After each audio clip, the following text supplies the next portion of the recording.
ಮಣ್ಣಲ್ಲಿ ಮಣ್ಣಾಗಿ ಕಂಪು ದಿಕ್ಕಿಗೆ ತುಂಬಿ ಜಗಕ್ಕೆಲ್ಲ ಸೂಸ್ಯಾರೋ ಸಿರಿಗಂಧ, ಜಗಕ್ಕೆಲ್ಲ ಸೂಸ್ಯಾರೋ ಸಿರಿಗಂಧ.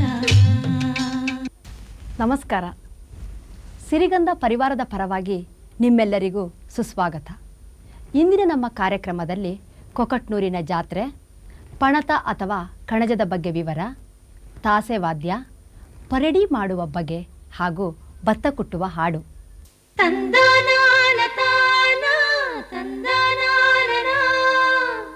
ಚೌಡಿಕೆ ಒಂದು ವಾದ್ಯವಷ್ಟೇ ಅಲ್ಲ, ಸಂಪ್ರದಾಯ. ಶಕ್ತಿ ದೇವತೆಯ ಆರಾಧನೆಯನ್ನು ಕುರಿತು ಇರುವ ಮಹಾಕಾವ್ಯಗಳನ್ನು ಹಾಡಲು ಪ್ರೇರಣೆ ನೀಡಿದ ಚೌಡಿಕೆ ಹಬ್ಬದ ಆಚರಣೆಗೂ ಕಾರಣವಾಗಿದೆ.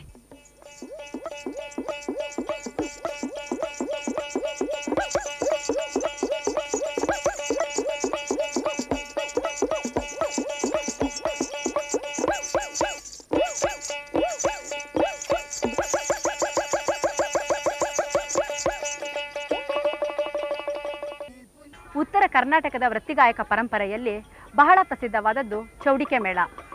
ಯಲ್ಲಮ್ಮನ ಆರಾಧಕರಾದ ಈ ಚೌಡಿಕೆ ಮೇಳದವರು ಸಾವಿರಾರು ಸಂಖ್ಯೆಯಲ್ಲಿ ಸೇರುವ ಒಂದು ಅಪರೂಪದ ಜಾತ್ರೆ ಕೊಕಟ್ನೂರಿನ ಯಲ್ಲಮ್ಮನ ಜಾತ್ರೆ. ಉತ್ತರ ಕರ್ನಾಟಕ, ಮಹಾರಾಷ್ಟ್ರ ಭಾಗಗಳಲ್ಲಿ ಜನಪದ ಸಂಸ್ಕೃತಿಯ ಹಿನ್ನೆಲೆಯಲ್ಲಿ ನಡೆಯುತ್ತಿರುವ ಈ ಜಾತ್ರೆಯಲ್ಲಿ ಅನೇಕ ವೈಶಿಷ್ಟ್ಯಗಳುಂಟು. ಅಂಥವುಗಳಲ್ಲೊಂದು ಚೌಡಿಕೆ. ಇಂತಹ ವೈಶಿಷ್ಟ್ಯಪೂರ್ಣ ಜಾತ್ರೆಯನ್ನು ನೋಡಲು ನಾವೀಗ ಬೆಳಗಾಂ ಜಿಲ್ಲೆ ಅತಂಡಿ ತಾಲೂಕಿನ ಕೊಕಟ್ನೂರಿನಲ್ಲಿದ್ದೇವೆ. ಕೊಗಟ್ನೂರ ಕೊರೆ ವಂದಿ ಜಾತ್ರೆಯ ಬಾನ, ಕೊಗಟ್ನೂರ ಕೊರೆ ವಂದಿ ಜಾತ್ರೆಯ ಬಾನ. ಕನ್ನಡದ ಈ ನೆಲ ಶಕ್ತಿ ದೇವತೆ ಹಾಗೂ ಮಾತೃದೇವತೆ ಯಲ್ಲಮ್ಮನ ನೆಲವೀಡು. ಪೌರಾಣಿಕ ಸಂಗತಿಯೊಂದು ಜನಪದರ ಬದುಕಿಗೆ ನೇರ ಸಂಪರ್ಕ ಹೊಂದಿ ಹಲವು ಆಚರಣೆಗಳಿಗೆ ಕಾರಣವಾದ ಅಪರೂಪದ ಉದಾಹರಣೆ ಯಲ್ಲಮ್ಮ ದೇವಿಯ ಕಥೆ. ಯಲ್ಲಮ್ಮನ ಮೇಲಿನ ಭಕ್ತಿ ಶ್ರದ್ಧೆಗಳು ಈ ಜಾತ್ರೆಯಲ್ಲಿ ಹಾಡಾಗಿ ಉಕ್ಕುತ್ತವೆ, ಕುಣಿತವಾಗಿ ಮೆರೆಯುತ್ತವೆ. ದೇವಿಯ ಪ್ರಿಯ ವಸ್ತುಗಳಾದ ಮುಖವಾಡ, ಅರಿಶಿನ, ಕುಂಕುಮ, ಕುಂಭ, ಸೀರೆ ಮುಂತಾದವುಗಳು ಈ ಜಾತ್ರೆಯಲ್ಲಿ ಮಾರಾಟವಾಗುತ್ತದೆ. ತೆರೆದ ನೋಡ ಜ್ಞಾನ ಕಣ್ಣ ಹಾಳ ಮಾಡ ದೃಷ್ಟಮನ, ತೆರೆದ ನೋಡ ಜ್ಞಾನ ಕಣ್ಣ ಭಕ್ತಿಯ ಬಾನ. ಕೊಕಟ್ನೂರಿನ ಯಲ್ಲಮ್ಮನ ಭಕ್ತರು ಕರ್ನಾಟಕದಲ್ಲಿಯೇ ಅಲ್ಲದೆ ನೆಲ ರಾಜ್ಯದಲ್ಲಿಯೂ ಅಧಿಕವಾಗಿದ್ದಾರೆ. ವರ್ಷಕ್ಕೊಂದಾವರ್ತಿ ಜಾತ್ರೆಯ ನೆಪದಿಂದ ಇಲ್ಲಿಗೆ ಬಂದು ಸೇರಿ ಸೇವೆಯ ಹೆಸರಿನಲ್ಲಿ ಹಾಡು ಕುಣಿತಗಳ ಹರಕೆ ಸಲ್ಲಿಸುತ್ತಾರೆ. ಇಲ್ಲಿ ಜನಪದ ಕಲೆ ಆರಾಧನೆ ರೂಪ ತಳೆಯುತ್ತದೆ. ಮನರಂಜನೆಗಿಂತ ಹೆಚ್ಚಾಗಿ ಭಕ್ತಿ ಮೇಲಾಗುತ್ತದೆ.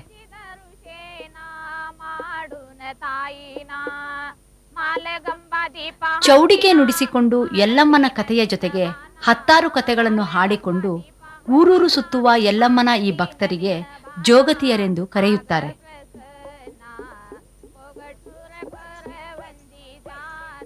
ಯಲ್ಲಮ್ಮ ದೇವಿಯ ಮುಖವಾಡವನ್ನು ಹೊತ್ತು ತಮ್ಮನ್ನು ದೇವಿಯ ದಾಸಿಯರೆಂದು ಕರೆದುಕೊಳ್ಳುವ ಈ ಜನಪದ ವೃತ್ತಿಗಾಯಕರ ನಾಲಿಗೆಯ ಮೇಲೆ ಯಲ್ಲಮ್ಮ ಗದ್ದುಗೆ ಹೂಡಿ ನೆಲೆಸಿದ್ದಾಳೆ.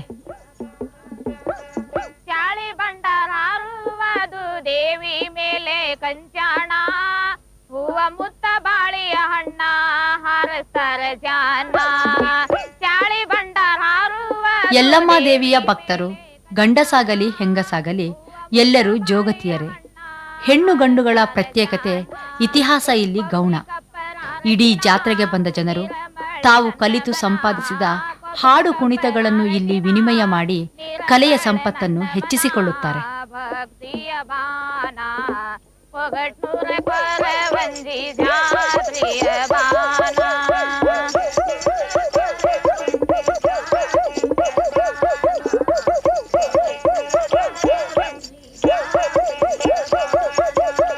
ಹಿರಿಹೊಳಿ ನೀರ ತಂದ ಮಾಡಿದೀನ ಬಾನ, ಕಣ್ಣ ತೆರೆಯ ದೇವಿನ ಮಾಡತೀನ ಭಜಿನ.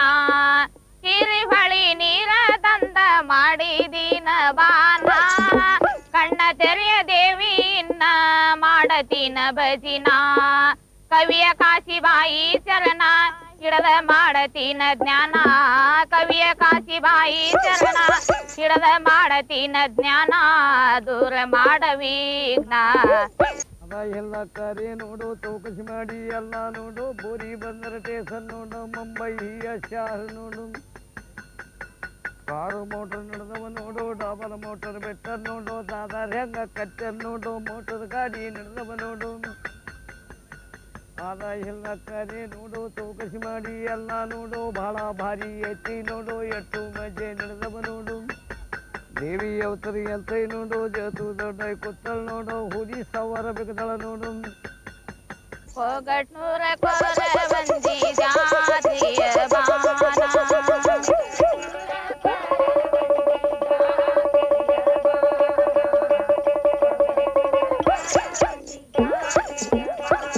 ಹೋಗಟ್ನೂರ ಕೊರವಂದಿ ಜಾತ್ರಿಯ ಬಾನ ಹೋಗಟ್ನೂರ ಕೊರವಂದಿ ಜಾತ್ರಿಯ ಬಾನ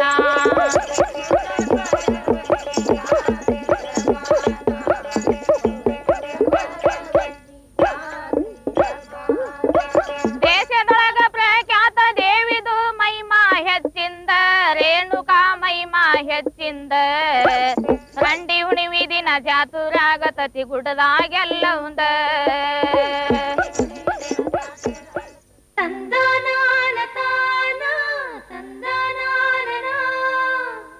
ನಮ್ಮ ಗ್ರಾಮೀಣ ರೈತ ಬಂಧುಗಳು ಬೆಳೆದ ದವಸ ಧಾನ್ಯಗಳನ್ನು ವೈಜ್ಞಾನಿಕವಾಗಿ ಕೂಡಿಡುವುದರಲ್ಲಿ ಬಹಳ ಹಿಂದೆಯೇ ಪರಿಣತಿಯನ್ನು ಪಡೆದಿದ್ದರು. ಈಗ ಇದರ ಬಗ್ಗೆ ಇನ್ನಷ್ಟು ವಿವರವಾಗಿ ಅಶೋಕ್ ಅವರು ತಿಳಿಸ್ತಾರೆ. ವರ್ಷವಿಡೀ ಬೆವರಿಳಿಸಿ ದುಡಿದು ಬೆಳೆದ ದವಸ ಧಾನ್ಯಗಳನ್ನು ನಮ್ಮ ರೈತಾಪಿ ಜನರು ಸಂಗ್ರಹಿಸಿಡುವುದು ಅನಾದಿ ಕಾಲದಿಂದಲೂ ನಡೆದು ಬಂದಿದೆ. ಈ ರೀತಿ ಧಾನ್ಯಗಳನ್ನು ಸಂಗ್ರಹಿಸಿಡುವ ಪರಿಕರಕ್ಕೆ ಕಣಜ, ವಾಡೆ, ವಡ್ಡಿ, ಹಗೇವು, ಮುಡಿ ಕಟ್ಟುವುದು, ಪಣತ ಮುಂತಾದ ಹೆಸರುಗಳಿಂದ ಕರೆಯುತ್ತಾರೆ. ಪ್ರದೇಶದಿಂದ ಪ್ರದೇಶಕ್ಕೆ ಭಿನ್ನ ಹೆಸರು ಮತ್ತು ರೂಪಗಳನ್ನು ಪಡೆದ ಇವುಗಳನ್ನು ಮಲೆನಾಡಿನ ಭಾಗದಲ್ಲಿ ಪಣತ ಎಂದು ಕರೆಯುತ್ತಾರೆ. ಈ ರೀತಿಯ ಪಣತಗಳನ್ನು ಬಿದಿರಿನಿಂದ, ಮಣ್ಣಿಂದ, ಮರದಿಂದ ಮಾಡಿರುವುದೇ ಹೆಚ್ಚು.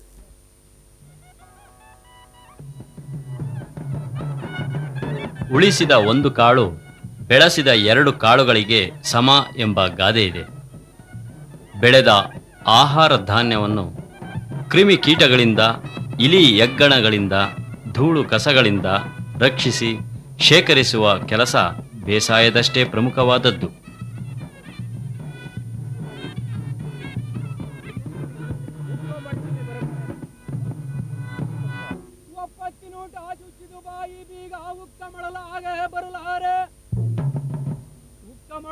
ಬರುಲಾರೆ ಕೆಂಪಮ್ಮ ಒಪ್ಪಿಸಿಗಳೇ ಅರಿಕೆಯ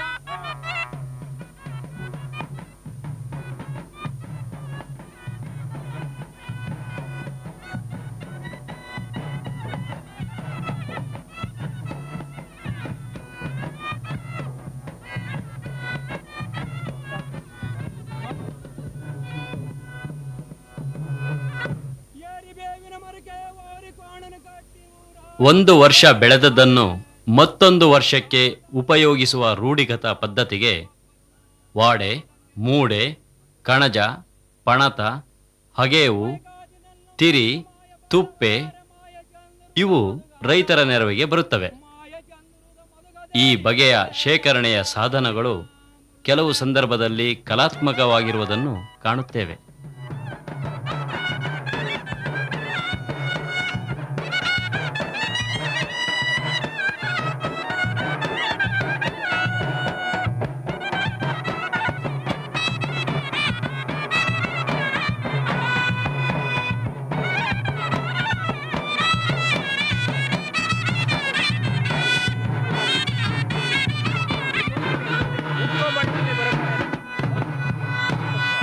ಒಪ್ಪತ್ತಿನೋಟ ಚುಚ್ಚಿದು ಬಾಯಿ ಬೀಗ ಉಕ್ಕ ಮಳಲಾಗ ಬರುಲಾರೆ ಕೆಂಪಮ್ಮ ಒಪ್ಪಿಸಿಗಳೇ ಅರಿಕೆಯ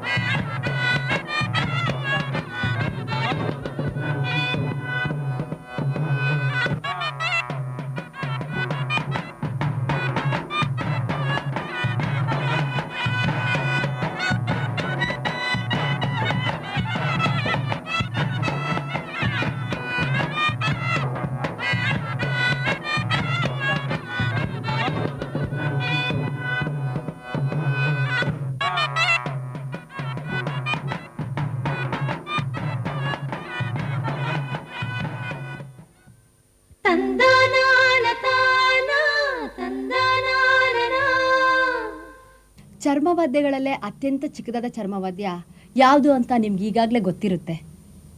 ಗೊತ್ತಾಗ್ಲಿಲ್ವಾ? ಅದೇ ಬುಡ್ಬುಡ್ಕೆ. ಅದೇ ರೀತಿ ಚರ್ಮವಾದ್ಯಗಳಲ್ಲಿ ದೊಡ್ಡದಾದ ಚರ್ಮವಾದ್ಯ ಯಾವುದು? ಅದು ಗೊತ್ತಾಗ್ಲಿಲ್ವಾ? ಅದು ಜಗ್ಗಲ್ಗೆ ಅಲ್ವಾ? ಈ ಜಗ್ಗಲಿಗೆ ಮತ್ತು ಬುಡ್ಬುಡಿಕೆಯ ಮಧ್ಯೆ ಅನೇಕ ಚರ್ಮವಾದ್ಯಗಳ ವೈವಿಧ್ಯಗಳುಂಟು.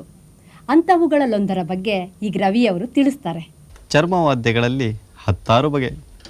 ಈ ವಾದ್ಯಗಳನ್ನು ಸಾಮಾನ್ಯವಾಗಿ ದೇವರ ಉತ್ಸವಗಳಲ್ಲಿ ಮತ್ತು ಮನರಂಜನೆಗಾಗಿ ಬಾರಿಸುತ್ತಾ ಅದರಿಂದ ಹೊರಹೊಮ್ಮುವ ಕಣಿ ನಾದಕ್ಕೆ ಹೆಜ್ಜೆಗಳನ್ನಿಡುತ್ತಾ ತಮ್ಮಲ್ಲಿ ಹುದುಗಿರುವ ಕಲಾ ಸಿರಿವಂತಿಕೆಯನ್ನು ಪ್ರದರ್ಶಿಸುವ ಕಲಾ ಚತುರರು ನಮ್ಮ ನಾಡಿನಲ್ಲಿ ಅನೇಕ ಮಂದಿ ಇದ್ದಾರೆ.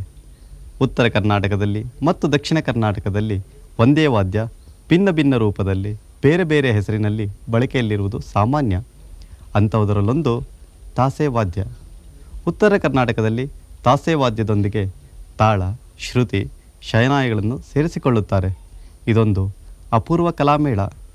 ಇಂತಹ ಆಕರ್ಷಕ ಮೇಳವನ್ನು ನೋಡಲು ನಾವೀಗ ಬೆಳಗಾವಿ ಜಿಲ್ಲೆಯ ರಾಯಬಾಗ ತಾಲೂಕಿನ ಹಾರೋಗೆರೆಗೆ ಹೋಗೋಣ.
ಬಿಡುವಿನ ವೇಳೆಯನ್ನು ನೀವು ಹೇಗೆ ಕಳಿತೀರಾ? ಟಿ ವಿ ನೋಡ್ಬೋದು, ಸಿನಿಮಾ ನೋಡ್ಬೋದು, ಊರಿಂದ ಊರಿಗೆ ಹೋಗ್ಬೋದು, ಅಥವಾ ಮನರಂಜನೆಯಲ್ಲೇ ಕಾಲ ಕಳಿಬೋದಲ್ವಾ?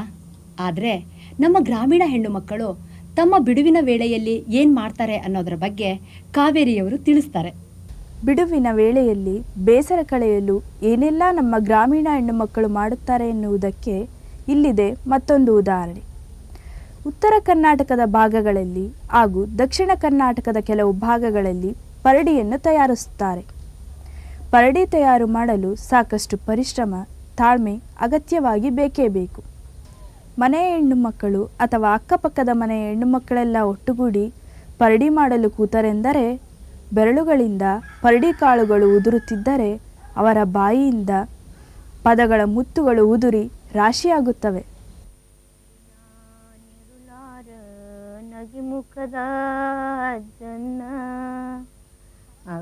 ಪಾಯಸ, ಪರಮಾನ್ನಗಳ ಸಾಲಿಗೆ ಸೇರುವ ಪರಿಡಿ ಪಾಯಸ ರುಚಿ ಮತ್ತು ಸ್ವರೂಪಗಳಲ್ಲಿ ಒಳ್ಳೆಯ ಹೆಸರು ಮಾಡಿದೆ.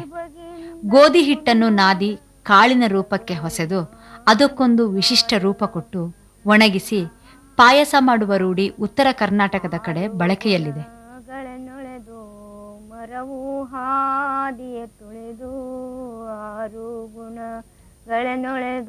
ಸಾಂಪ್ರದಾಯಿಕ ಆಚರಣೆಗಳಲ್ಲಿ, ಹಬ್ಬ ಹರಿದಿನಗಳಲ್ಲಿ ಪಾಕಶಾಲೆಯಲ್ಲಿ ಘಮಗುಟ್ಟುವ ಪರಿಡಿ ಪಾಯಸಕ್ಕೆ ಗೌರವದ ಸ್ಥಾನವಿದೆ. ಕುಟುಂಬದ ಹೆಣ್ಣು ಮಕ್ಕಳು ಬಿಡುವಿನ ವೇಳೆಯಲ್ಲಿ ಹೊಸದು ತಯಾರಿಸುವ ಪರಿಡಿಯನ್ನು ಬೆರೆಸಿ ಮಾಡಿದ ಪಾಯಸದ ರುಚಿಯನ್ನು ಶಬ್ದಗಳಿಂದ ಹೇಳಲು ಸಾಧ್ಯವಿಲ್ಲ.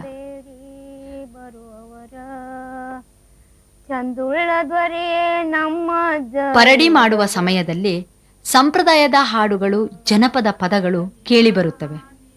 ಬದುಕಿನ ಪರಿಸರದಲ್ಲಿ ಹುಟ್ಟುವ ಹಾಡುಗಳಿಗೆ ಬದುಕಿನಷ್ಟೇ ಬೆಲೆ ದೊರಕುತ್ತದೆ. ದೇಶಕ್ಕಾಧಿಪತಿ ಹುಲಿಯ ಇವರಗಲಿ ನಾನಿರುಲಾರ,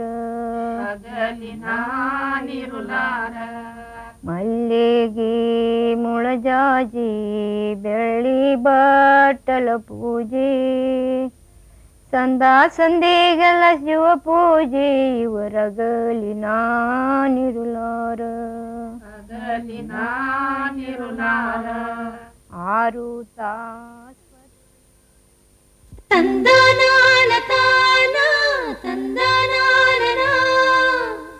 ಬೀಸುವ ಹಾಡಿನ ಅಕ್ಕ ಕುಟ್ಟುವ ಹಾಡು. ದ್ರಾವಿಡ ಮೂಲದ ಈ ಕುಟ್ಟುವ ಹಾಡು ಪುರಾತನ ಜನಪದ ಗೀತ ಪ್ರಕಾರಗಳು. ಎಂದೆಂದಿಗೂ ಬತ್ತದ ಗೀತ ನದಿಗಳ ಬಗ್ಗೆ ಹೇಳ್ತಾರೆ ವಿಜಯ ಅವರು. ಬೀಸೋದು, ಕುಟ್ಟೋದು ನಮ್ಮ ಗ್ರಾಮೀಣರ ಬದುಕಿನ ದಿನನಿತ್ಯದ ಕೆಲಸ. ಇಂತಹ ಸಂದರ್ಭದಲ್ಲಿ ಹುಟ್ಟುವ ಪದಗಳು ಜೀವನದ ನೋವು ನಲಿವುಗಳನ್ನು ಎಳೆ ಎಳೆಯಾಗಿ ತೆರೆದಿಡುವುದಲ್ಲದೆ ನಮ್ಮ ಸಾಹಿತ್ಯ ಲೋಕಕ್ಕೂ ಕೂಡ ಅಮೂಲ್ಯವಾದ ಕೊಡುಗೆಯನ್ನು ನೀಡಿವೆ. ಮುತ್ತೈದೆಯರನ್ನೆಲ್ಲ ಒಟ್ಟುಗೂಡಿಸಿ ಮದುಮಕ್ಕಳಾಗುವವರನ್ನು ಹರಸಲು ಹಾಡುವ ಪದಗಳು ಭತ್ತ ಕುಟ್ಟುವ ಸಂದರ್ಭದಲ್ಲಿ ಹೃದಯಾಂತರಾಳದಿಂದ ಹೊರಹೊಮ್ಮುತ್ತವೆ. ಇಂತಹ ಒಂದು ಸೊಗಸಾದ ಹಾಡನ್ನು ಹಾಡಿದ್ದಾರೆ ಚಿತ್ರದುರ್ಗ ಜಿಲ್ಲೆಯ ಭರಮಸಾಗರ ಹೋಬಳಿಯ ಚಿಕ್ಕೇನಹಳ್ಳಿಯ ಶ್ರೀಮತಿ ನಿಂಗಮ್ಮ ಮತ್ತು ಸಂಗಡಿಗರು.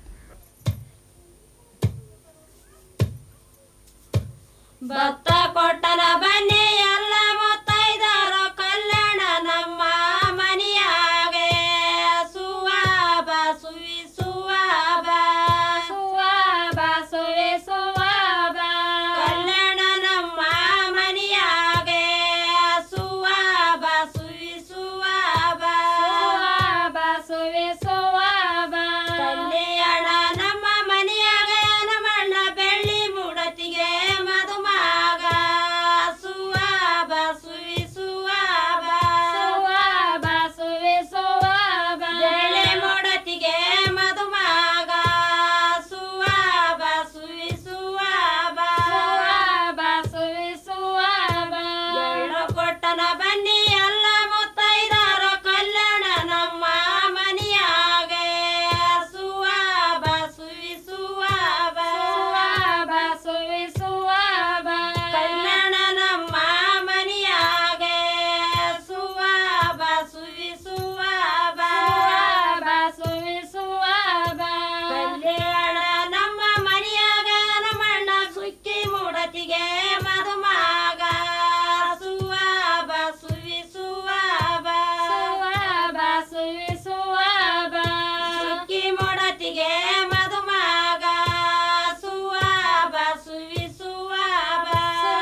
ತಂದನಾನ ತಾನ ತಂದನಾನ. ಮತ್ತೆ ಮುಂದಿನ ವಾರ ಭೇಟಿಯಾಗೋಣ. ನಮಸ್ಕಾರ. ತಂದನಾನ ತಾನ ತಂದನಾನ ತಾನನ ತಾನ ತಾನ ತನ್ನನಾನ ತಾನ.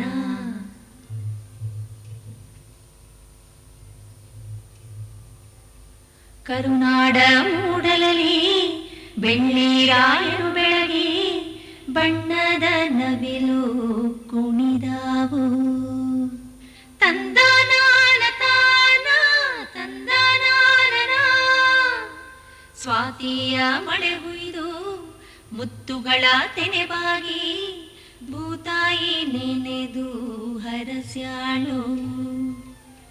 ಮಾವು ಮಲ್ಲಿಗೆಯೊಳಗೆ ಸುಳಿದಾಡಿ ಎಳೆಗಾಡಿ ಕೋಗಿಲೆ ಕುಹು ಎಂದು ಸರಬಿಕ್ಕಿತೋ.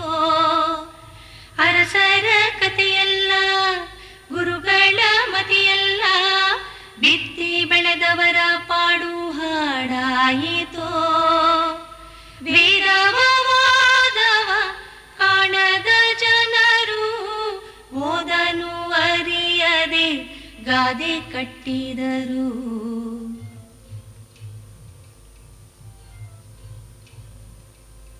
ಮಣ್ಣಲ್ಲಿ ಮಣ್ಣಾಗಿ ಕಂಪು ದಿಕ್ಕಿಗೆ ತುಂಬಿ ಜಗಕ್ಕೆಲ್ಲ ಸೂಸ್ಯಾರೋ ಸಿರಿಗಂಧ. ಜಗಕ್ಕೆಲ್ಲ ಸೂಸ್ಯಾರೋ ಸಿರಿಗಂಧ.